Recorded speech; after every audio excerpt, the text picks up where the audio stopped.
नागप्रिय एक रहस्यमय प्रेम कथा। घने जंगलों के बीच बसा था एक छोटा सा गांव चंद्रपुर, जहां सूरज ढलते ही डरावनी कहानियां जीवित हो उठती थी। लोग कहते थे कि जंगल में एक नागराज रहता है, 100 साल पुराना इच्छाधारी सांप जो इंसानों से दूर अकेले जीता है। किसी ने उसे देखा नहीं, लेकिन उसकी छाया कईयों को नजर आई थी। इसी गांव में रहती थी एक साधारण सी लड़की श्रुति, जिसकी आंखों में हमेशा जंगल के रहस्यों को जानने की जिज्ञासा झलकती थी। वो किताबों में छुपे नागों की कहानियां पढ़ती और सपने बुनती, एक ऐसे प्रेम की जो इंसानों से परे हो।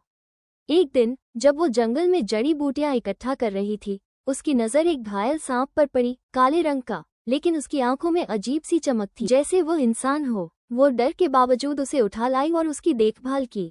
वो सांप 3 दिनों तक उसकी झोपड़ी में रहा, और चौथे दिन जब श्रुति सोकर उठी तो सामने खड़ा था एक अनजान युवक, अरण्य, बेहद सुंदर, रहस्यमय और शांत। मैं वही हूँ जिसे तुमने बचाया, वो बोला।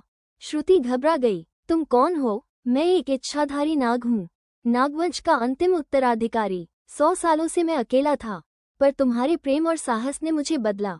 श्रुति को विश्वास नहीं हुआ, पर उसकी आंखों में जो सच्चाई थी वो झूठ नहीं हो सकती थी। दिन बीते और दोनों के बीच गहरा रिश्ता बनने लगा, एक इंसान और एक नाग के बीच पनपता हुआ रहस्यमय प्रेम। पर यह प्रेम सरल नहीं था।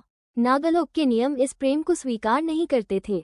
नागमाता ने श्रुति को चेतावनी दी, अगर तुमने इस नाग के साथ संबंध बनाए तो तुम्हें नागिन बनना पड़ेगा, हमेशा के लिए। श्रुति चुप रही, पर जब अरण्य पर हमला हुआ नागयुद्धों द्वारा, उसने बिना डरे अपना जीवन दांव पर लगा दिया। तभी नागलोक के देवों ने निर्णय लिया, जिस प्रेम में बलिदान हो वो अमर होता है। आज भी चंद्रपुर के जंगलों में एक रहस्यमय नाग नागिन जोड़ा देखा जाता है, जो चांदनी रात में नाचते हैं, एक दूसरे की आंखों में डूबे हुए, और जो भी सच्चा प्रेम करता है उन्हें आशीर्वाद मिलता है। श्रुति को नागिन का रूप मिला, पर वो अब अरण्य के साथ रह सकती थी, सदा के लिए।